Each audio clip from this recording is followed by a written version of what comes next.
Bismillahirrahmanirrahim. Assalamualaikum warahmatullahi wabarakatuh. Innal hamdalillah nahmaduhu wa nasta'inuhu wa nastaghfiruhu wa na'udzu billahi min shururi anfusina wa sayyiati a'malina. Man yahdihillahu fala mudilla lahu wa man yudlilhu fala hadiya lahu. Asyhadu an la ilaha illallah wahdahu la syarika lahu wa asyhadu anna Muhammadan abduhu wa rasuluh. Allahumma salli wa sallim ala rasulina Muhammad wa ala alihi wa ashabihi wa azwajihi wa ahli baitihi wa man sara ala nahjihi ila yaumil qiyamah. Amma ba'du. Kaum muslimin, Bapak dan Ibu sekalian, rahimani Allah wa iyyakum jami'an. Alhamdulillah, semoga lafaz tersebut, kalimat tersebut selalu ringan di lisan kita untuk kita sampaikan kepada Allah Subhanahu wa taala. Puji syukur kita, terima kasih kita kepada Allah Subhanahu wa taala karena Allah tak henti-hentinya memberikan pemberian yang tak terhingga untuk kita semua. Juga kita memohon kepada Allah semoga salawat beserta salam senantiasa pula Allah sampaikan kepada Rasulullah sallallahu alaihi wasallam. Kaum muslimin, Bapak dan Ibu sekalian yang dirahmati Allah Subhanahu wa taala. Kita lanjutkan kajian kita tentang orang-orang yang mulia yang berada di sekitar Rasulullah sallallahu alaihi wasallam. Para sahabat Nabi radhiyallahu anhum ajma'in. Sosok-sosok yang memang nyata, bukan dongeng, bukan khurafat, bukan hayalan-hayalan, tetapi adalah orang-orang yang memang luar biasa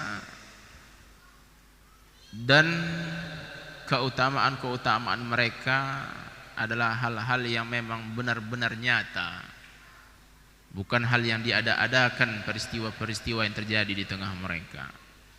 Dan itu yang akan terus kita gali, kita pelajari, dan malam hari ini kita sampai ke sahabat yang sangat mulia pula, Sa'ad bin Abi Waqqas radhiyallahu anhu. Kaum muslimin, Bapak dan Ibu yang dimuliakan Allah Subhanahu wa taala, sebagaimana biasanya muallif kita, pengarang kitab, mendahulukan dengan kata-kata mutiara. Dan kata-kata mutiara ini untuk Sa'ad bin Abi Waqqas diambil oleh muallif dari lisan Rasulullah sallallahu alaihi wasallam. Jadi Rasulullah pernah berkata kepada Sa'ad bin Abi Waqqas dengan sabdanya, "Irmi Sa'ad, irmi, fidaka abi wa ummi."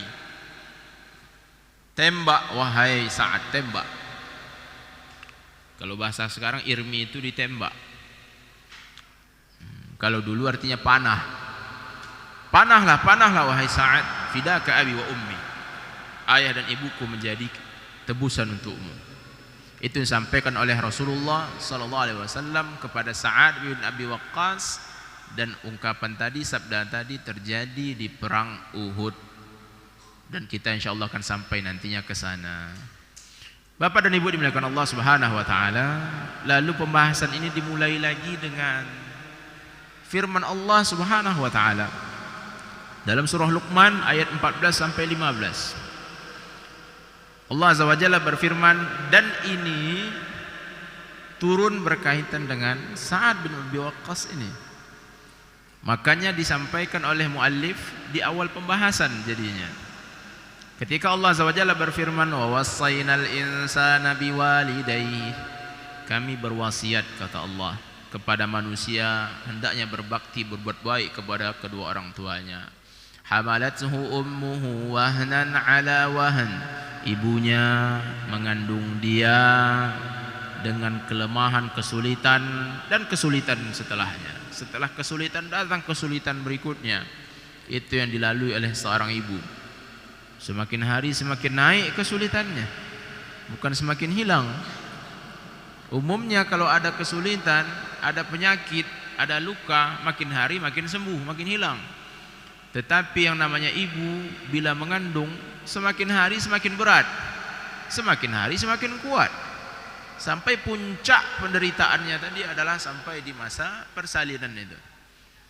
Maka ketika bersalin itu seorang wanita, seorang ibu selalu teriak, meneteskan air mata, bahkan mencurahkan darah 40 hari setelah itu darahnya tak hentinya keluar. Maka itu Allah wasiatkan untuk berbuat baik kepada kedua orang tua, dan spesifik lagi Allah sampaikan tentang ibu pula.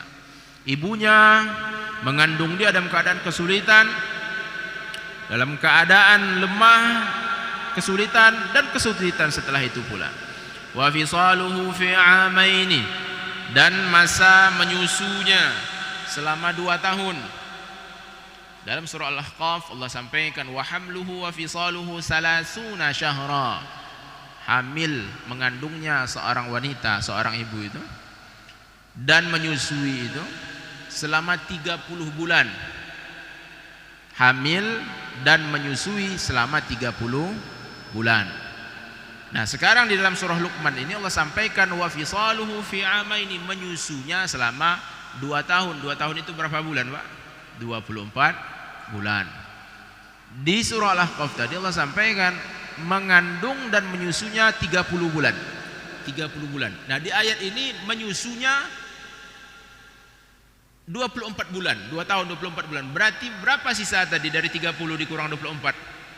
6 bulan. Maka itu disampaikan oleh Imam Syafi'i rahimahullah, itulah standar minimal orang atau wanita hamil. Waktu hamilnya 6 bulan standar minimalnya. Setelah akad sah, kata saksi nantinya tengok sampai 6 bulan. Kalau genap 6 bulan, maka anak tadi walaupun maaf-maaf pernah tertangkap di dalam kebun sawit orang, cari berondol umpamanya, karena nggak ada saksi. Saksi itu harus 4 orang, Pak. 3 orang masih belum lagi dalam syariat Islam. 4 orang, nggak ada yang keempat. Nah, udahlah, selamatlah dia. Walaupun kejadiannya seperti itu. Nah, namun nanti setelah menikah ditengok rupanya pas genap 6 bulan lahir anaknya. Maka secara hukum ini anak masih dinisbahkan kepada ayahnya tadi itu. Masih terhubung. Tapi kalau ditengok 5 bulan 29 hari, nggak genap 6 bulan, maka terputus nasab dia dari ayahnya tadi itu. Nasab dia ke ibunya tadi. Nah, jadi bulannya itu bukan bulan Januari, Februari, bukan bulan Masehi, tapi bulan Hijriah. Karena dalam Islam bulan ini adalah bulan Hijriah. Makanya bulan Ramadan kita kan bergeser terus nih, makin maju. Terus bergeser karena bulan Masehi itu lebih banyak. Bulan Masehi itu ada 31 hari dalam 1 bulan. Dalam kalender Hijriah enggak ada tanggal 31. Makanya lebih cepat. Baik. Menyusunya selama 2 tahun. Anishkurli wa liwalidayka ilayyal masir. Agar hendaknya engkau bersyukur kepadaku, kata Allah, dan kepada kedua orang tua engkau, ilayyal masir, kepadakulah tempat akan dikembalikan nantinya. Wa in jahadaka, jika kedua orang tua kamu berupaya, berjuang untuk apa nih orang tua? Antu syirika bi ma laysa laka bihi ilmin, ma laysa laka bihi ilmun, yaitu agar kamu mengsekutukan aku terhadap apa yang kamu sendiri tak ada ilmu di sana. Fala tuti'huma, maka janganlah kamu patuhi kedua orang tua kamu tadi. Jadi kalau ada orang tua berjuang, umumnya orang tua memperjuangkan anaknya untuk sekolah, tapi kali ini beda kasusnya, yaitu memperjuangkan anaknya supaya menyekutukan Allah, artinya kembali ke kekufuran. Maka jangan patuhi mereka berdua. Wasahibuhuma fid dunya ma'rufa, dan dampingilah mereka berdua di dunia ini dalam hal-hal urusan-urusan yang baik-baik. Jadi walaupun orang tua mengajak, menyuruh seperti itu, tetapi berbakti terus disampaikan oleh Allah agar terus dilaksanakan. Inilah begitu indahnya syariat Islam. Wattabi' sabila man anab, dan ikutilah jalan orang-orang yang nantinya akan kembali kepada Allah Subhanahu wa taala dengan ikhlas dan dengan ketaatan. Ikutilah jalan itu. Man anaba ilayya, orang-orang yang kembali kepada Allah Subhanahu wa taala. Summa ilayya marji'ukum fa unabbi'ukum bima kuntum ta'malun. Kemudian nantinya kepadakulah tempat kalian kembali, kemudian aku akan kabarkan kepada kalian terhadap apa yang telah kalian kerjakan. Nah, jadi ini surah Luqman ayat 14 dan 15 ini turun berkaitan dengan Sa'ad bin Abi Waqqas radhiyallahu anhu. Nah, Bapak dan Ibu dimuliakan Allah Subhanahu wa taala. Mulailah kita membahas tentang Sa'ad bin Abi Waqqas radhiyallahu anhu. Tatkala cahaya Islam ini mulailah keluar, tatkala Allah telah menurunkan wahyunya kepada Rasulullah sallallahu alaihi wasallam, mulailah agama Islam kembali lagi muncul di atas dunia ini. Kembali muncul. Kenapa dikatakan kembali muncul? Karena dulu Islam juga, Bapak dan Ibu. Maka para ulama mengatakan pengikut Nabi Ibrahim, pengikut Nabi Nuh, pengikut nabi-nabi semuanya, mereka itu muslim semuanya. Muslim mereka semuanya.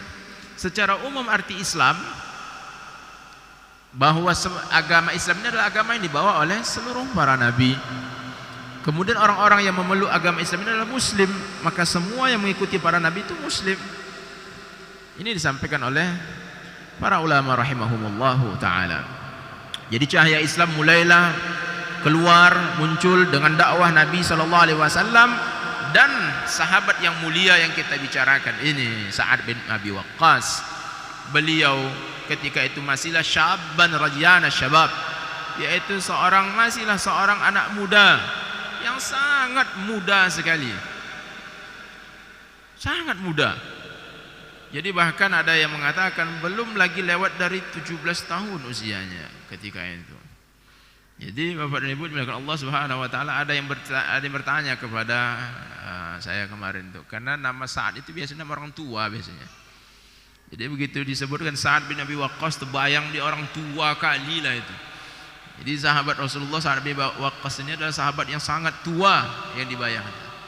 Nah, sekarang sudah terbuka pembahasan kita. Jadi Sa'ad bin Abi Waqqas ketika Rasulullah sudah menjadi Rasul di usia 40 berarti Sa'ad bin Abi Waqqas masih sangat muda. Kemudian beliau memiliki lagi hal yang terkenal, yaitu katsirul birri biwalidayhi. Beliau adalah seorang anak yang sangat banyak berbakti kepada orang tuanya. Syadidul hubbi li ummihi khassatan, dan sangat cinta kepada ibunya secara khusus. Jadi Sa'ad bin Abi Waqqas adalah orang yang mulia. Bahkan sebelum masuk Islam pun beliau adalah seorang yang mulia pula, seorang yang memiliki karakter akhlak yang luar biasa baiknya. Bapak dan Ibu dimuliakan Allah Subhanahu wa taala. Nah, kemudian setelah itu mulailah beliau radhiyallahu anhu bergabung di bawah dakwah Rasulullah sallallahu alaihi wasallam di usia yang sangat relatif muda ini, 17 tahunan seperti itu. Beliau sudah masuk berada di bawah dakwah Rasulullah sallallahu alaihi wasallam. Nah, kemudian yang menjadi rutinitas dia ketika masih muda ini, disinilah menjadi hal yang menjadi sebuah keterampilan khusus bagi seorang Sa'ad bin Abi Waqqas, yaitu beliau di masa mudanya sangat suka menghabiskan waktunya, bukan seperti anak muda umumnya yang menyia-nyiakan waktunya. Tadi subuh ketika anda mau pergi ke sini tadi itu sekitar jam 4. Nah, karena tadi dari Bangkinang subuh tadi, ada anak-anak jam 4 sekitar 15 orang nongkrong di pinggir jalan. Allahu Akbar. Kan itu yang umumnya hari ini dilakukan oleh anak-anak muda. Usia mereka ya, mungkin usia anak SMP atau baru masuk SMA kalau dilihat dari fisiknya. Jadi anak-anak muda cenderung seperti inilah, menghabiskan masa mudanya dengan waktu yang sia-sia, hal-hal yang sia-sia, tak bermanfaat. Adapun Sa'ad bin Abi Waqqas, beliau menghabiskan masa mudanya selalu dengan berkaitan dengan ila baryis siham, yaitu membuat anak panah. dibuatnya anak panah, kemudian dia rajut, dia tajamkan ujungnya. Wa islahil qisi, juga diperbaikinya busur panah. Wa tamarrus birrimaya, kemudian beliau membiasakan untuk menembak terusan. Jadi beliau di usia mudanya sangat hobi, kalau bahasa kita ya, hobi untuk hal yang berkaitan dengan memanah. Jadi bukan menggunakan panah saja, tetapi membuat panah tadi. Dari mulai membuat sampai menggunakan panah, itu yang terus dia lakukan ketika dia masih muda.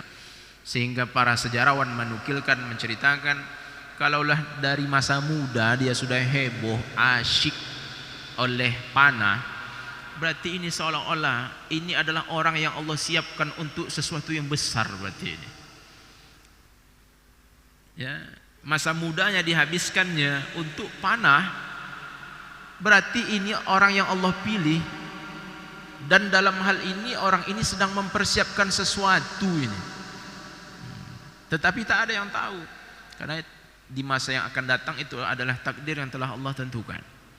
Namun kalau seperti ini kasusnya, kejadiannya, berarti ini Allah Subhanahu wa taala sedang mempersiapkan Sa'ad bin Abi Waqqas untuk sesuatu yang besar. Nah, kemudian Bapak dan Ibu dimulakan Allah Subhanahu wa taala, beliau pun jauh juga sebelum beliau masuk Islam, beliau tidak merasa nyaman, beliau tidak merasa tentram dengan kerusakan keyakinan-keyakinan yang ada pada masyarakat Quraisy ketika itu. Jadi Bapak dan Ibu dimulakan Allah Subhanahu wa taala, para ulama terus menyampaikan, seperti Ibnu Qayyim rahimahullahu taala, kemudian Imam Ibnu Katsir dan lainnya. Para ulama terus menyampaikan bahwa hati kita ini bisa bersih, bisa kotor. Kalaulah sudah kotor, maka banyak hal-hal yang tak bisa kita lihat. Tapi kalau bersih, banyak hal bisa kita lihat. Tatkala hati kita bersih, maka kita tahu ini hak, ini batil, ini benar, ini salah, terasa oleh kita. Tetapi kalau hati kita tidak bersih, maka tak ada rasa, tak ada hal yang bisa kita bedakan. Maka itulah yang disampaikan oleh para ulama, hati kita ini Bapak dan Ibu persis juga seperti tubuh kita. Tubuh kita ini kalau sehat, makanan itu bisa kita rasakan semuanya. Manis, pedas, asin, enak semuanya atau enggak enak bisa kita rasakan kalau tubuh kita sehat. Tapi coba kalau sakit, dibuat ayam panggang pun tetap pahit. Kalau udah sakit, seenak apapun tetap pahit. Cuman air putih aja yang bisa diminum. Itu kalau tubuh kita sakit. Hati pun demikian. Tatkala hati kita bersih, bisa kita mengetahui rasa-rasa ini tadi. Tapi kalau sudahlah sakit hati kita, tidak tahu kita memilah-milahnya. Nah, Sa'ad bin Abi Waqqas radhiyallahu anhu adalah seorang yang memiliki hati yang bersih. Jadi beliau sudah merasakan ada kerusakan ini di tengah-tengah masyarakat jahiliyah ini. Kok bisa mereka menyembah yang mereka buat sendiri? Sebagaimana Nabi Ibrahim alaihissalam berdakwah kepada Namrud, kepada kaumnya. Nabi Ibrahim Allah ceritakan, "Idza'a rabbahu biqalbin salim." Ketika dia datang kepada Tuhannya dengan hati yang bersih. Bersih hati Nabi Ibrahim. Selamat artinya. Nah, apa dakwah Nabi Ibrahim alaihissalam? Ata'buduna ma tanhitun. Apakah kalian menyembah barang yang kalian sendiri memahatnya? Nah, itu kan kalau hati bersih, paham di sana.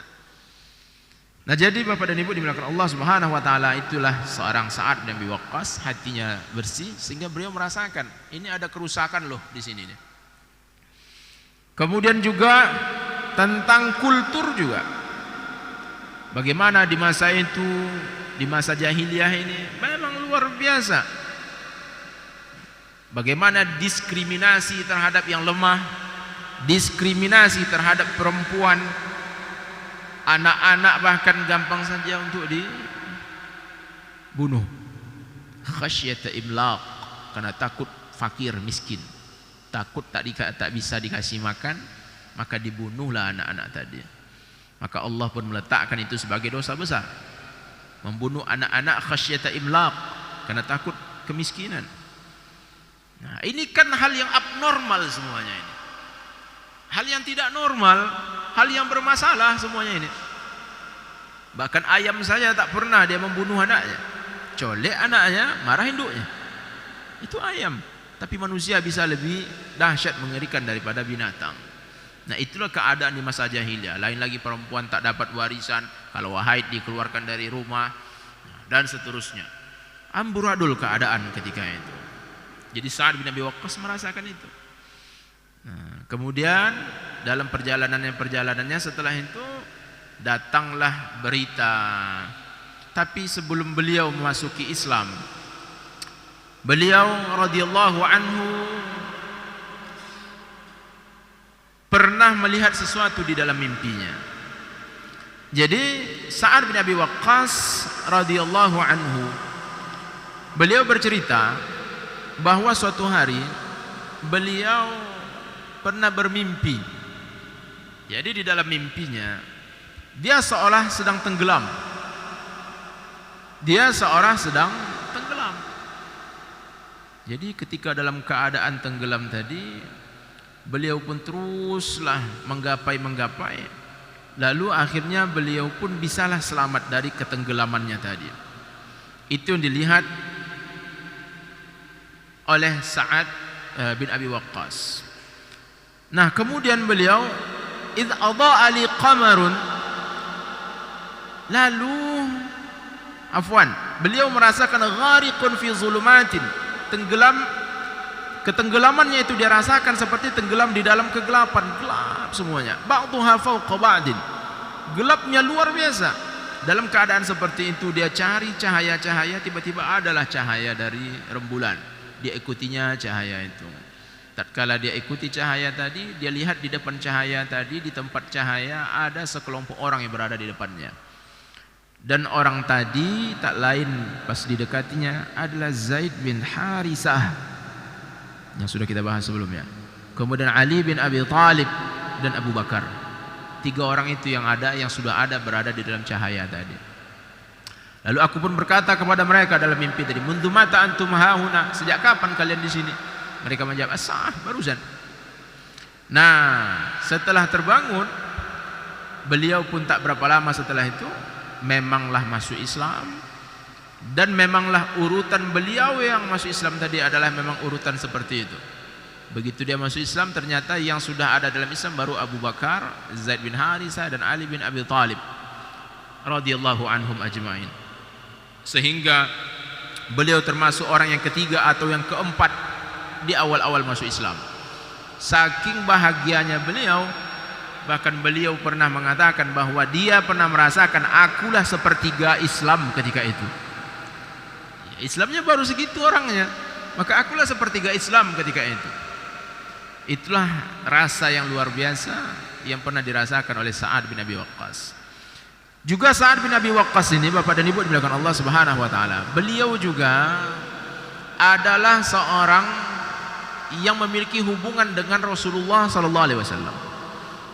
Sa'ad bin Abi Waqqas, beliau termasuk pamannya Nabi sallallahu alaihi wasallam. Karena Sa'ad bin Abi Waqqas dari Bani Zuhra, dan Bani Zuhra itu adalah keluarga dari Aminah bintu Wahab. Maka Rasulullah sallallahu alaihi wasallam begitu masuk Islam Sa'ad bin Abi Waqqas, maka Rasulullah pun merasakan kebahagiaan luar biasa karena ada paman, orang yang berada di level pamannya yang masuk Islam. Di paman tapi usianya masih muda dari Rasulullah sallallahu alaihi wasallam. Nah, jadi Bapak dan Ibu dimuliakan Allah Subhanahu wa taala, itulah Sa'ad bin Abi Waqqas detik-detik dia masuk Islam. Sebelum dan ketika dia masuk Islam radhiyallahu anhu. Nah, setelah beliau masuk Islam, tersebarlah beritanya. Tersebarlah kabar bahwa Sa'ad bin Abi Waqqas telah masuk Islam, dan sampai berita itu kepada ibunya. Sampailah kita nanti ke ayat tadi surah Luqman. Lalu ibunya begitu mendengar kabar bahwa Sa'ad bin Abi Waqqas telah masuk Islam, sarat sa'iratuha, marah luar biasa ibunya. Marah besar ibunya begitu saat masuk Islam. Nah, kemudian wa kuntu fatan barran biha wa muhibban laha. Aku adalah seorang anak muda yang terus berbakti kepada dia dan sangat mencintainya, mencintai ibuku. Lalu ibuku mendatangiku, kata Sa'ad bin Abi Waqqas, dan mengatakan, "Ya Sa'ad, wahai Sa'ad, ma hadha ad-din alladhi i'tanaqtahu fasarafaka 'an dini ummika wa abika." Wahai Sa'ad, apa agama ini? Apa keyakinan engkau ini? Yang kau tinggalkan, yang kau baru peluk, kau baru genggam ini, yang gara-gara keyakinan ini kau tinggalkan keyakinan agama ibu dan ayahmu. Wallahi la tada'anna dinakal jadida aw la akulu wa la ashrabu hatta amuta. Demi Allah wahai Sa'ad, sungguh kau harus tinggalkan agamamu yang baru ini. Sungguh-sungguh harus kau tinggalkan agamamu yang baru ini, atau aku tidak akan makan dan minum sampai aku mati. Nah, inilah yang Allah sampaikan tadi. Bila kedua orang tuamu berjuang, wa in jahadaka, berjuang orang tuanya, tapi perjuangannya adalah untuk agar anaknya menyekutukan Allah Subhanahu wa taala. Fala tuti'huma, maka jangan patuhi mereka berdua. Di poin yang seperti ini. Jadi ibunya mengancamnya, kalau tak mau keluar balik murtad, kalau tak mau kembali ke keyakinan sebelumnya, ibu amak tak akan mau makan sampai mati. Nah, kemudian fayatafaqqara fu'aduka huznan alayya. Kalau terjadi macam itu wahai Sa'ad, maka hatimu akan hancur dalam keadaan kesedihan, penyesalan terhadapku. Menyesal kamu nanti. Karena kamu lihat amakmu ini mati dalam keadaan kelaparan karena tak makan. Penyebabnya gara-gara kamu tadi enggak mau kembali ke agama sebelumnya. Itu yang disampaikan oleh ibunya. Wa ya'kulaka nadam ala fa'latika allati fa'alta. Kau akan terus mengingat penyesalan-penyesalan itu karena ibumu mati dalam keadaan seperti itu nanti. Jadi luar biasa ancaman dari ibunya. Perjuangan dari ibunya agar Sa'ad bin Abi Waqqas murtad, keluar dari agama Islam. Lalu Sa'ad bin Abi Waqqas dengan imannya menjawab. Nah, inilah Bapak dan Ibu dimuliakan Allah Subhanahu wa taala. Inilah perbedaannya bila seseorang itu muslim, tapi muslim dia dengan jalur sebagaimana disampaikan oleh Syekh Muhammad bin Abdul Wahhab. Jalurnya adalah jalur akidah, dan dia sudah tahu, sudah memiliki ilmu ma'rifatullah, dia sudah kenal dengan Allah. Dia kenal, jadi Sa'ad bin Abi Waqqas dia masuk Islam, dia sudah kenal dengan Allah, tahu dia Allah Subhanahu wa taala, maka kokoh agamanya itu. Yang hari ini terjadi, banyak kaum muslimin, saudara-saudara kita muslim atau masuk Islam, baik muslimnya sudah lama atau baru masuk Islam, tapi jalurnya tidak jalur ma'rifatullah, jalurnya tidak jalur mengenal Allah Subhanahu wa taala. Inilah yang longgar-longgar itu. Maka ada yang masuk Islam jalur sains, ada lagi jalur sentuhan ta'ajub dengan akhlak. Alhamdulillah masuk Islam bagus, tetapi itu semua lemah. Tapi kalau jalurnya adalah jalur mengenal Allah Subhanahu wa taala, maka ini adalah jalur yang sangat kuat dan kokoh. Itulah Sa'ad bin Abi Waqqas. Sehingga jawabannya, jangan engkau lakukan wahai ibuku. Amak yang begitu disayanginya mengancam seperti, jangan wahai ibuku, jangan. Fa ana la ad'u dini li ayyi syai'. Sesungguhnya aku tidak akan melepaskan, tak akan kuletakkan agama ini, Islam ini, dengan alasan apapun. Allahu Akbar. Padahal baru masuk Islam nih Pak, Bu. Sa'ad bin Abi Waqqas diancam oleh ibunya, baru masuk Islam, belum sempat ikut kajian selama seminggu, belum sempat lagi hadir di majlis, hadir di daurah, nggak ada. Sa'ad bin Abi Waqqas tidak ada ikut dalam daurah, tidak ada ikut dalam kajian, tidak ada mondok, baru masuk Islam. Begitu masuk Islam ditekan oleh ibunya dengan ancaman yang luar biasa. Jawabannya, tidak akan kutinggalkan Islam ini wahai ibu. Kan kokoh luar biasa, kokoh Islam itu Pak. Jadi ibu dan bapak yang dimuliakan Allah, begitulah kalau kita Islamnya jalur mengenal Allah Subhanahu wa taala, baru sedetik sekalipun tak akan mundur lagi karena sudah tahu inilah agama yang diridhai oleh Allah Subhanahu wa taala. Dan Allah Rabbul Alamin. Allah lam yalid wa lam yulad wa lam yakul lahu kufuwan ahad. Dia tahu kenal sama Allah sebenarnya. Kokoh insyaallah. Nah, jadi itu yang terjadi pada Sa'ad bin Abi Waqqas. Namun ibunya tadi ternyata tidak sebatas mengancam. Madat fi wa'idiha, dilanjutkannya ancamannya tadi. Ibunya tadi pun dilanjutkannya ancamannya. Mulailah fajtanabatit ta'ama wasyarab. Ibunya mulailah tidak makan dan tak minum. Memang serius. Wa makathat ayyaman ala dzalika la ta'kul wa la tashrab. Beberapa hari dah telah berlalu. Terus seperti ibunya tidak makan, tidak minum. Masya Allah. Sehingga mulailah tubuhnya menjadi goyang, menjadi lemah. Mulailah ada nampak perubahan di fisiknya. Iyalah sudah tak makan, sudah berhari-hari tak makan. Mulailah kekuatannya nampak semakin lemah fisiknya. Lalu Sa'ad bin Abi Waqqas menceritakan, faja'altu atiha sa'atan ba'da sa'atin. Aku pun terus mendatangi ibuku, satu waktu dengan satu waktu yang lain. Berulang-ulang didatangi oleh Sa'ad bin Abi Waqqas.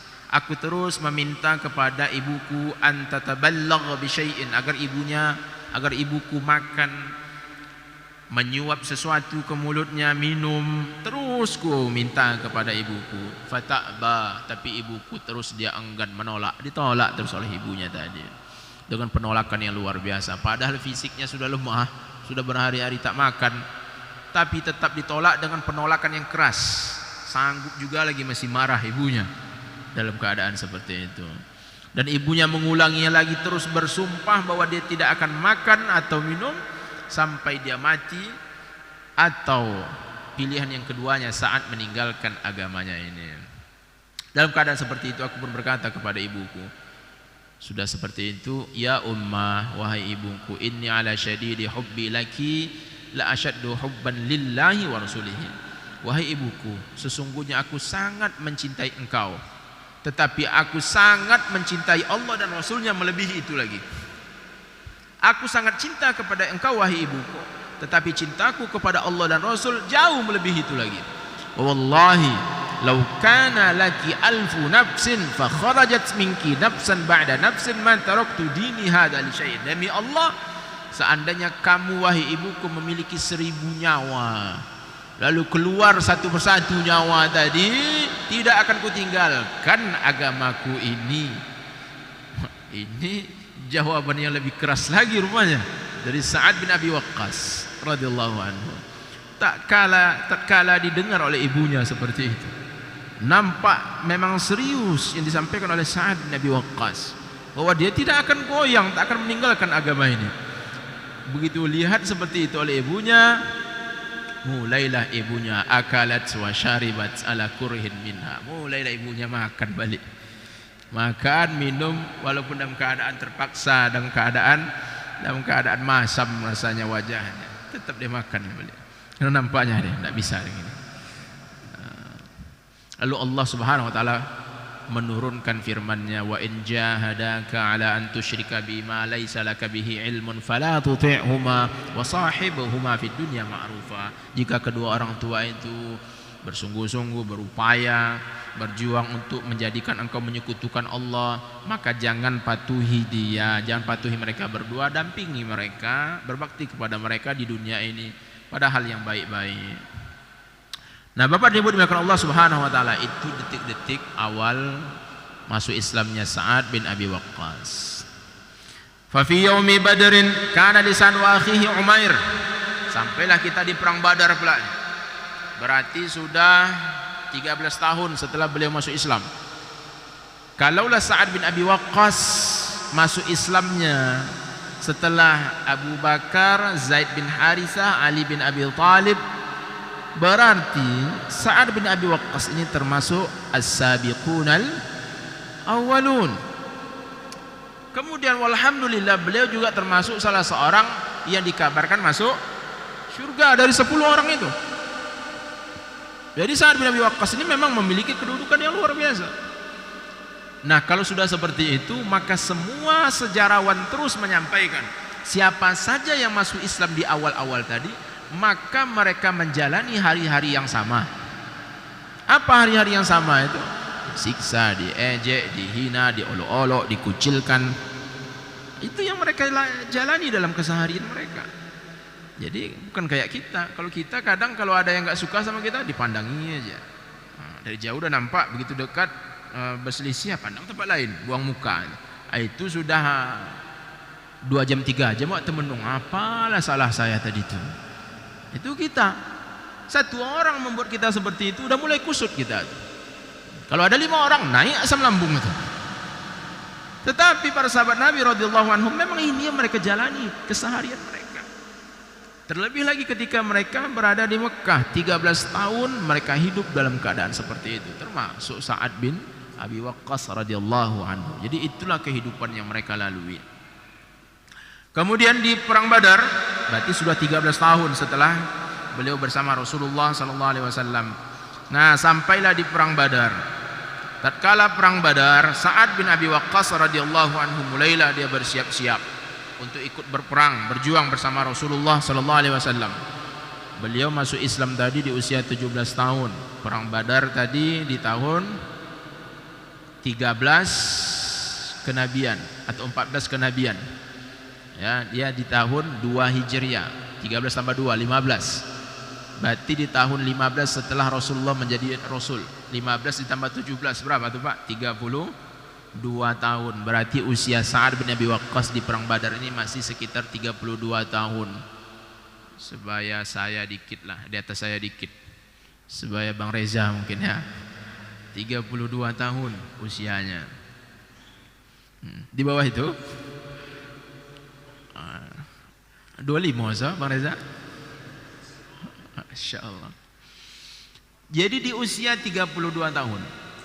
Nah, Sa'ad bin Abi Waqqas radhiyallahu anhu, ketika beliau ingin berangkat ke medan Badar, perang Badar, beliau menyiapkanlah persenjataannya.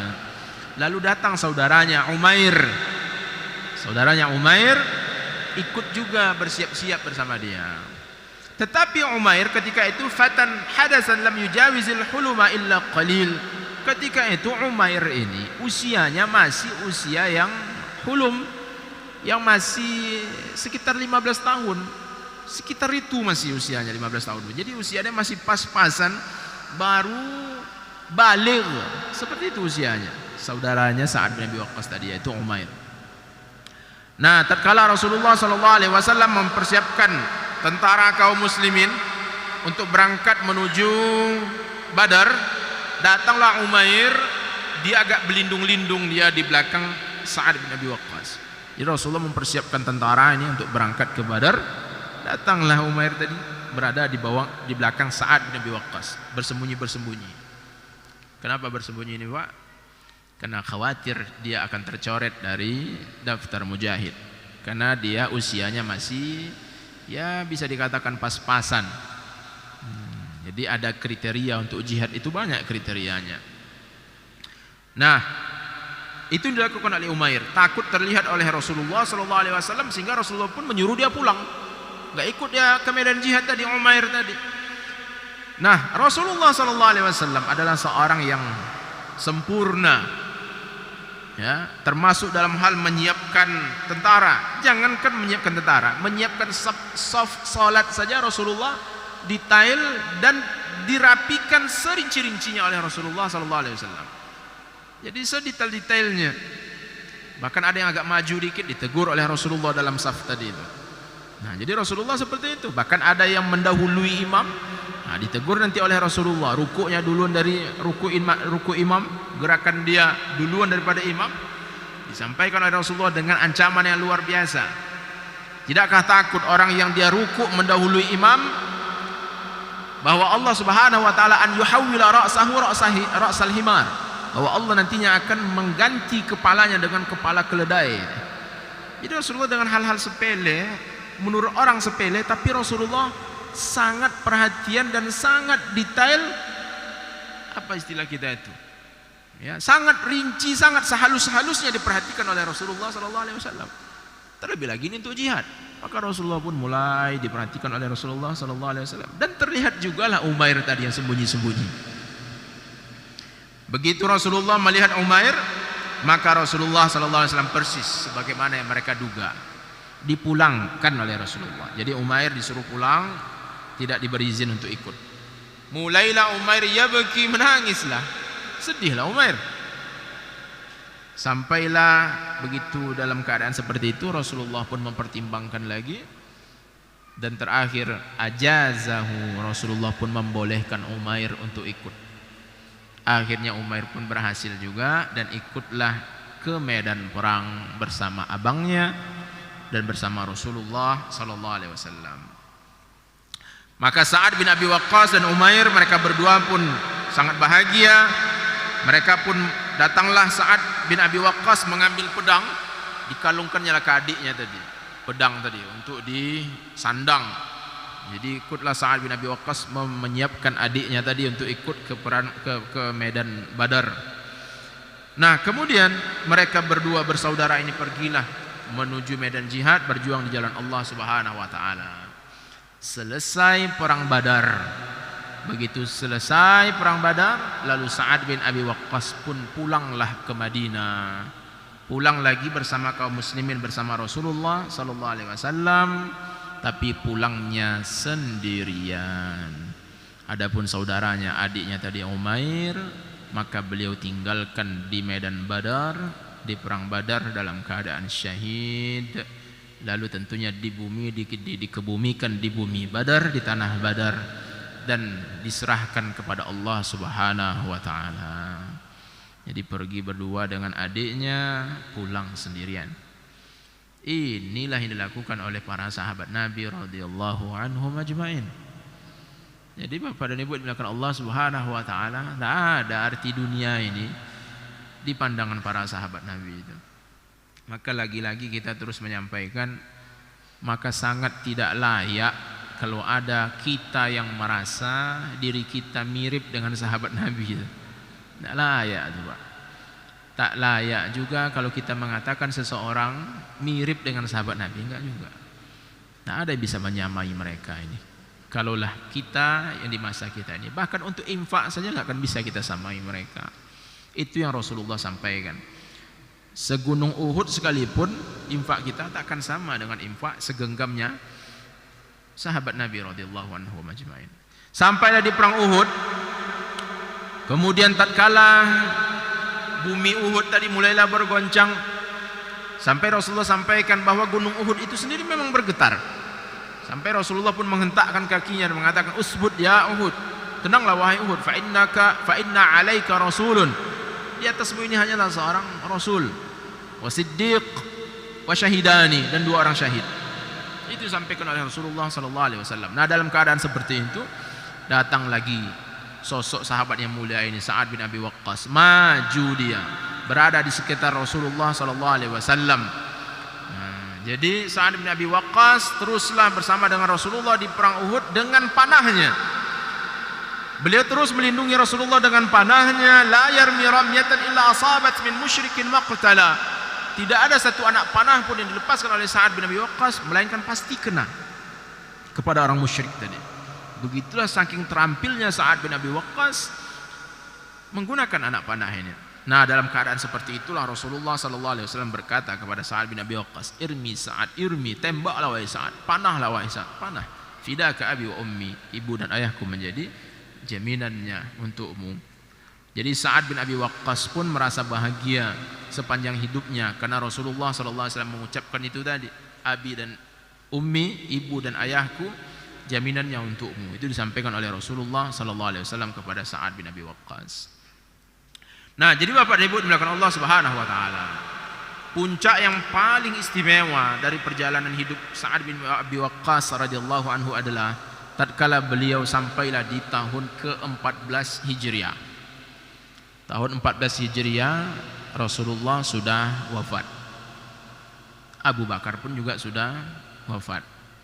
Tahun ini tak lain adalah tahun kepemimpinannya Umar bin Khattab radhiyallahu anhu. Nah, sampailah di masa ini, maka mulailah Umar bin Khattab bertekad untuk melakukan jihad ke bumi Persia yang hari ini berada di sekitaran Irak. Jadi Umar bin Khattab radhiyallahu anhu mulailah mempersiapkan diri untuk melakukan jihad menuju bumi Persia, tempat yang dulunya pernah menyobek-nyobek surat dari Rasulullah SAW. Yang dulunya raja pernah melakukan itu. Jadi Umar bin Khattab menyiapkan bala tentaranya. Kemudian Umar bin Khattab radhiyallahu anhu, saking besarnya persiapan untuk melakukan penyerangan terhadap Persia. Ini kan Persia ini kan adalah negara adidaya ketika itu. Salah satu dari dua penguasa dunia ketika itu, Romawi dan Persia. Sekarang Persia ini mau dicolek, Persia ini mau dihadapi oleh kaum muslimin di bawah kepemimpinan Umar bin Khattab radhiyallahu anhu. Jadi ini bukan main-main ini. Maka Umar bin Khattab pun persiapannya pun juga bukan main-main. Maka di sini Bapak Ibu dimulakan Allah Subhanahu wa taala, lagi-lagi ini menjadi pelajaran untuk kita semua. Umar bin Khattab terhitung wali rasanya itu, Pak. Tentunya para sahabat Nabi adalah wali-wali Allah Subhanahu wa taala. Tapi mereka tidak seperti wali ini ceritakan yang lagi-lagi heboh sekarang ini. Bisa menghilang, bisa terbang, tembus atap tuh ya. Nah, itu bahaya tuh, Pak. Kalau tembus atap tuh payahnya di tukang nanti. Tembus atap tuh Isra Mi'raj 70 kali, entah naik apa pula lah itu. Nah, bisa bertemu dengan Allah Subhanahu wa taala, tak seperti itu. Umar bin Khattab radhiyallahu anhu, seorang sahabat yang sangat mulia. Bahkan beliau menjadi khalifah yang kedua. Bahkan selalu saja Rasulullah mengatakan kepada Abu Bakar Umar. Selalu mereka berada di sekitar Rasulullah sallallahu alaihi wasallam. Umar bin Khattab radhiyallahu anhu menghadapi Persia tidak dengan celup-celup air, tapi dengan persiapan, Pak. Persiapan. Ini kan hari-hari seperti ini, jadi kita harus hati-hati, memang benar-benar hati-hati. Karena banyak sekarang saudara-saudara kita sangat gampang terikut hal seperti itu. Dan ini adalah hal yang menyedihkan untuk kita. Langsung takjub, ada tiang yang bisa berbicara di daerah wali mereka. Ketika imam solat, salah bacaan solatnya, lalu dibetulkan dari belakang. Selesai solat, ditengok nggak ada orang di belakang, cuma ada tiang. Inilah tiang yang membetulkan bacaan solat tadi. La ilaha illallah. Masjidil Haram berapa banyak tiangnya itu? Masjid Nabawi berapa banyak tiangnya? Tak pernah kejadian macam itu. Ini masjid kita nggak ada tiangnya, Pak. Berarti nggak kejadian nanti itu. Jadi itu jadi kepercayaan, ditulis dan menjadi sakral. Allahu Akbar. Jadi hal seperti ini tidak ada di dalam Islam. Bahkan Umar bin Khattab untuk menghadapi Persia dengan persiapan yang realistis. Apa yang dilakukan oleh Umar? Umar pun mengirim surat ke penjuru negeri Islam. Isi suratnya, an arsilu ilayya kullaman kana lahu silahun.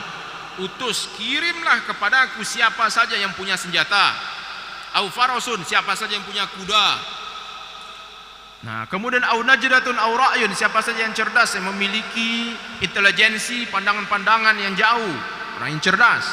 Au maziyatun min syi'rin, atau orang yang jago syair, membuat syair, puisi-puisi.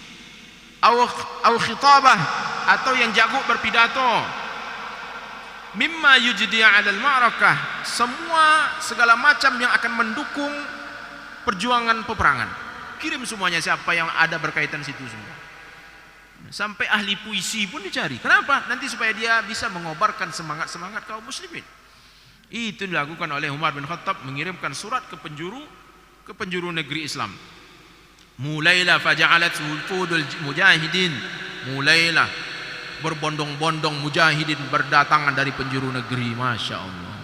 Datanglah menuju khalifah, menuju Amirul Mukminin Umar bin Khattab radhiyallahu anhu, sesuai dengan edaran resmi dari Umar tadi. Berdatanganlah semua kaum muslimin dari penjuru negeri mendatangi Madinah, dari segala macam arah mendatangi Madinah. Sampailah ketika itu terkumpullah jumlah pasukan kaum muslimin 30.000 lebih yang nantinya akan berangkat menghadapi Persia, dan tepatnya di Al-Qadisiyah. Maka ini tertulis di dalam sejarah menjadi perang Qadisiyah. Kita lanjutkan setelah mendengarkan azan salat Isya. Hadza wa sallallahu ala Muhammad. Tafadhal. Bismillah. Alhamdulillah, salatu wassalamu ala Rasulillah ma ba'du. Nah, mulailah Umar bin Khattab menyelesaikan rancangan susunan tentara yang akan dikirim nanti ke Persia menghadapi Kisra Persia nantinya di Qadisiyah. Jadi sudah terkumpullah kaum muslimin 30.000 lebih, pasukan yang luar biasa banyaknya itu dalam sejarah Islam. Karena di masa Rasulullah pertama kali menghadapi Romawi itu perang Mu'tah 3.000. Jadi kaum muslimin selalu dalam keadaan jumlah yang sangat sedikit, tapi ini besar. Namun nanti lawannya juga lebih besar di Persia nanti. Nah, jadi Bapak dan Ibu dimuliakan Allah, setelah terkumpul tentara sudah terdaftar 30.000 lebih, lalu mulailah Umar bin Khattab berdiskusi lagi. Memang seperti ini yang dilalui oleh para sahabat Nabi. Mereka realistis. Mereka diskusi, Umar bin Khattab mengajak sahabat-sahabat yang senior mendiskusikan siapa yang akan dijadikan sebagai panglima perangnya ini. Nah, setelah mereka diskusi, kompaklah satu suara menunjuk Sa'ad bin Abi Waqqas radhiyallahu anhu.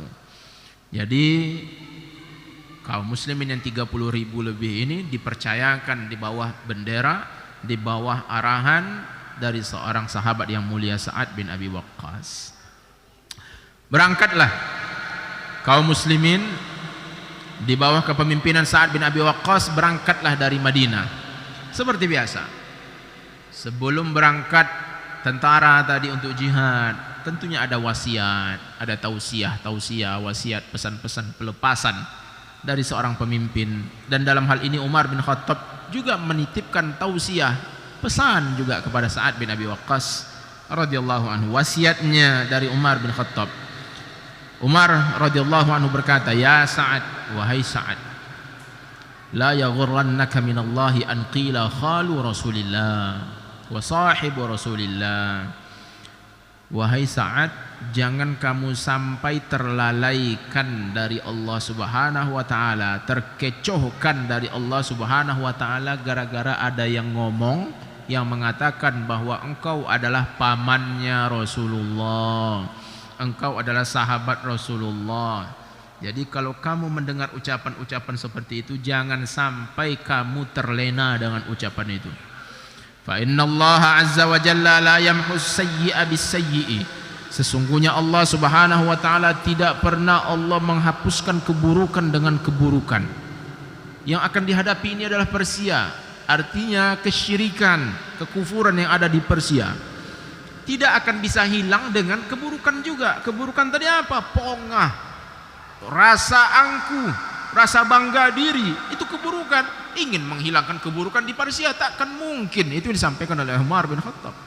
Walakinnahu yamhus sayyi'ata bil hasanah, tapi Allah selalu menghapuskan, menghilangkan keburukan itu melalui kebaikan. Jadi jangan sampai ada dorongan rasa sedikit pun merasa unggul menonjol tatkala disebutkan paman Rasulullah, sahabat Rasulullah. Dilanjutkan lagi oleh Umar, "Ya Sa'ad, innallaha laisa bainahu wa baina ahadin nasabun illa ta'ah." Wahai Sa'ad, sesungguhnya Allah Subhanahu wa taala tidak punya nasab dengan siapapun kecuali dengan ketaatan. Jadi ketaatan itulah yang akan menjadi nasab penghubung kita dengan Allah Subhanahu wa taala. Fannasu syarifuhum wa wadi'uhum fi dzatillahi sawa. Orang-orang baik yang mulia maupun yang biasa, rakyat biasa di mata Allah, di pandangan Allah Subhanahu wa taala sama semuanya. Allahu rabbuhum wa hum ibaduhu. Mereka adalah, Allah adalah Tuhan mereka dan mereka adalah hamba Allah. Yatafadaluna bittaqwa. Namun mereka saling bertingkat keutamaan mereka, tetapi itu semua disebabkan oleh ketakwaan, bukan status sosial dan lainnya. Fanzuril amra alladhi ra'aitan nabiyya alaihi. Maka wahai Sa'ad, kau lihatlah hal-hal yang kamu lihat Rasulullah SAW berbuat seperti itu. Faltazimhu, maka komitmenlah, maka kokohlah engkau dengan itu. Jadi Umar bin Khattab mempercayakan total ini kepada Sa'ad bin Abi Waqqas, karena Umar tahu. Bahkan Sa'ad bin Abi Waqqas duluan masuk Islam dibandingkan Umar. Maka Umar tidak mendikte secara detail kepada Sa'ad bin Abi Waqqas. Jadi Umar tidak mendikte secara detail karena tahu dia Sa'ad bin Waqqas jauh lebih unggul lagi, memiliki keutamaan sabiqunal awwalun. Umar jauh-jauh hari baru masuk Islam. Jadi Umar merasakan itu, maka Umar hanya menitipkan pesan, kode besar dan kode keras. Lihatlah apa yang telah engkau lihat Rasulullah berbuat seperti itu, kokoh, genggam itu baik-baik. Fa innahu al-amr, maka itulah urusan yang sebenarnya, itulah kebijakan, itulah yang harus diambil yang sebenarnya, sesuai yang dilakukan oleh Rasulullah sallallahu alaihi wasallam. Berangkatlah tentara tadi. Nah, dalam tentara kaum muslimin yang 30.000 tadi nih Bapak dan Ibu, ada 99 orang sahabat yang pernah ikut perang Badar. Kemudian ada 300 orang lebih, 315-an orang yang juga dulu pernah mendampingi Rasulullah di Bai'atur Ridwan, bai'at yang di bawah pohon yang menjadi asbabun nuzul turunnya surah Al-Fath. Laqad radiyallahu 'anil mu'minina idh yubayi'unaka tahta asy-syajarah. Sesungguhnya Allah telah meridai orang-orang yang ketika mereka membaiat, berjanji setia kepada engkau wahai Muhammad di bawah sebuah pohon. Jadi baiat itu artinya janji setia. Itulah arti baiat, janji setia kepada Rasulullah sallallahu alaihi wasallam. Kalau baiat masa kini entah apa pula lah itu. Jadi ikut-ikutan pula nanti buat baiat di bawah pohon sawit, jangan Pak. Tidak ada lagi baiat sekarang ini seperti itu. Nah, orang-orang yang membaiat Rasulullah berjanji setia dengan Rasulullah sampai tetes darah penghabisan, Allah sudah ridho kepada mereka. Nah, orang-orang ini ada 300 belasan, 300 ditambah lagi belasan sahabat yang dulunya terlibat dalam baiat itu, sekarang ikut juga di perang Qadisiyah ini melawan Persia. Nah, kemudian lagi ada 300 orang yang juga ikut di dalam Fathu Mekah. Kemudian ada 700 orang yang pernah, 700 orang lagi anak-anak dari para sahabat Nabi. Jadi ini pasukan diisi dengan orang-orang yang mulia-mulia, yang luar biasa banyaknya. Banyak luar biasa. Dipimpin oleh Sa'ad bin Abi Waqqas. Berangkatlah Sa'ad bin Abi Waqqas menuju Persia dan sampailah di Qadisiyah. Di Qadisiyah ini ternyata pasukan dari Persia oleh Raja Yazdajraj ketika itu, beliau menunjuk panglima perangnya Rustum. Ada Rustum sini Pak.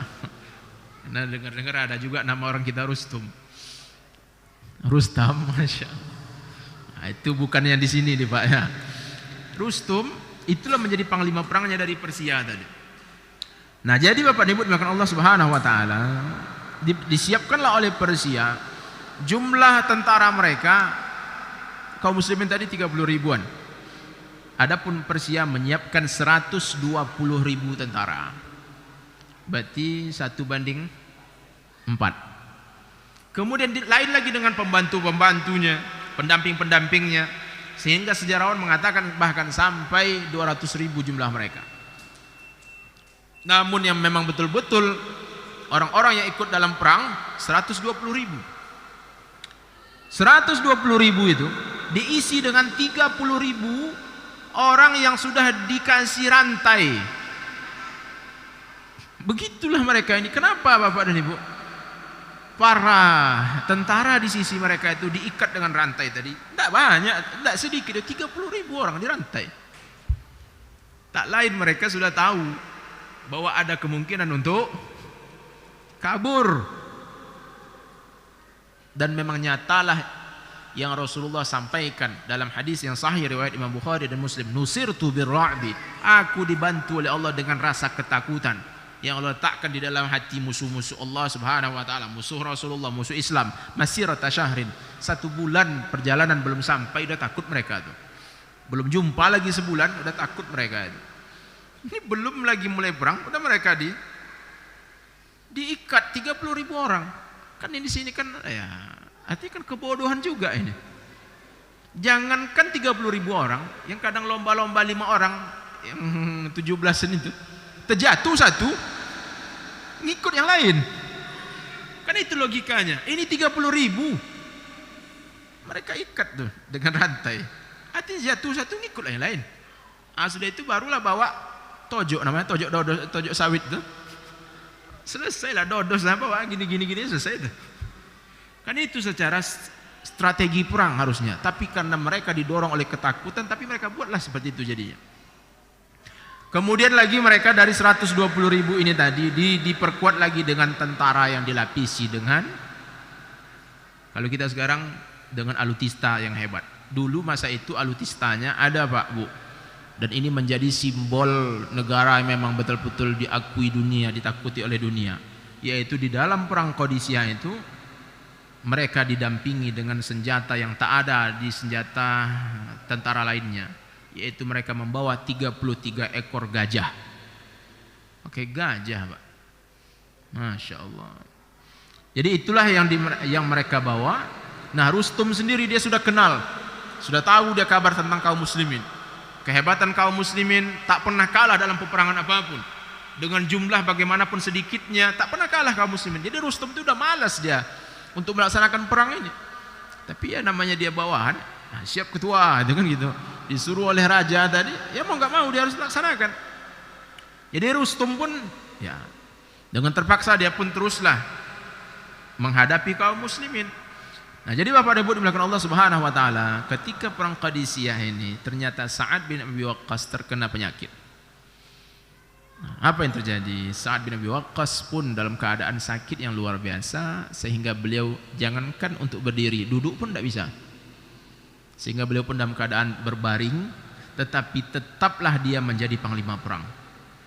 Jadi ada satu tempat yang tinggi, ada yang mengatakan itu seperti pagar, ada yang mengatakan seperti bangunan, tembok. Jadi Sa'ad bin Abi Waqqas berada di atasnya itu, memantau kaum muslimin yang akan melaksanakan perang. Kemudian jalan untuk naik ke tempat dia tadi berbaring. Sa'ad bin Abi Waqqas jalan untuk menuju ke tempat dia itu, disuruhnya untuk dibuka, jangan sampai ada ditutup pintu itu. Kalau ditutup kenapa? Berarti ini tanda-tanda orang pengecut. Kalau terbuka artinya dia siap. Kalau kalah, seandainya kalah tertekan ke belakang, dia siap bahwa dia akan meninggal nanti di situ. Itulah mental seorang Sa'ad bin Abi Waqqas radhiyallahu anhu. Nah, ketika perang mulailah berkecamuk. Berjuanglah kaum muslimin dengan perjuangan yang luar biasa. Lalu tampillah Bapak dan Ibu bagaimana menghadapi gajah itu. Majulah sahabat yang mulia Qa' dan Asim, mulailah ditengoknya. Ternyata gajah tadi, rombongan gajah yang 33 ekor tadi, nampaknya dipahami oleh sahabat tadi. Ini gajah ini kayaknya ngikut dengan yang paling depan, dan yang agak aneh aneh bentuknya, yaitu gajah tadi warnanya putih. Gajah putih itu, jadi itulah ditembak, dipanah oleh Qa' bersama dengan Asim, pas tepat di mata gajah tadi, sehingga gajah tadi pun buta. Lalu datanglah mereka berdua berhasil memotong belalai gajah tadi, gajah yang induknya, sehingga gajah tadi pun berpaling, sudah buta tak nampak lagi, berpalinglah. Akhirnya jalanlah gajah tadi mengarah ke belakang, melarikan diri, diikuti oleh gajah-gajah yang lainnya. Selesai gajah tadi. Lagi-lagi ini menjadi bukti untuk kita semua Bapak dan Ibu, begitulah mental para sahabat Nabi. Awak jangankan gajah perang, gajah hutan aja tuh menggigil awak kalau jumpa di hutan. Maka tak akan bisa kita menyamai sahabat Nabi radhiyallahu anhu. Nampak gajah tidak mundur sahabat itu. Begitulah luar biasa mentalnya mereka, luar biasa semangat dan imannya mereka. Itu gajah selesai. Yang 30.000 tadi yang berdiri belenggu tadi, satu pun tak ada yang selamat. Habis mereka semua di tangan kaum muslimin. Nah, jadi jumlah yang selesai, jumlah yang gugur sebelum selesai perang tadi, dalam keadaan peperangan yang bercamuk beberapa hari. Nah, dalam keadaan seperti itu, tiba-tiba panglima perangnya Persia tadi di Qadisiyah, siapa namanya tadi? Tiba-tiba naik kepalanya, nampak oleh seluruh orang yang ada dalam perang tadi. Nampak kepala Rustum, tapi kepalanya sedang berada di atas tombaknya kaum muslimin. Sudah selesai berarti. Diangkat oleh kaum muslimin tombak. Ini maaf ini ya. Kalau streaming ini. Jadi seperti itu yang terjadi. Diangkatlah tombak tadi, di atas tombak tadilah panglima perangnya Persia tadi. Ya menggigil lah para orang-orang yang berada di barisannya Persia tadi. Tentara Persia mulailah menggigil ketakutan dan tentunya selesailah perang setelah itu. Jumlah yang luar biasa, puluhan ribu orang-orang dari Persia meninggal dunia di medan Qadisiyah. Sedangkan dari kaum muslimin ada yang mengatakan 2.500, ada yang mengatakan sampai 8.000 kaum muslimin juga yang syahid di sana. Wallahu taala alam. Adapun harta rampasan perang pun luar biasa banyaknya didapati oleh kaum muslimin. Kemudian ummira Sa'ad tawilan wa afa Allahu alaihi minal mal asy-syai' al-katsir. Sa'ad bin Abi Waqqas Allah berikan usia yang sangat panjang, yang cukup panjang, dan Allah Subhanahu wa taala pun juga mengkaruniakan kepadanya harta yang sangat banyak. Namun tatkala datang kematian kepadanya, sampailah ajal Sa'ad bin Abi Waqqas, ternyata beliau dengan kelebihan harta yang luar biasa banyaknya tadi, ternyata beliau ketika sebelum meninggal dunia beliau menitipkan wasiat agar beliau nantinya ditutupi dengan jubah dari sebuah bahan bulu yang dulunya pernah ada menjadi sejarah hidupnya, dan beliau menitipkan pesan kafinuni biha fa inni laqitu bihal musyrikin yauma badar.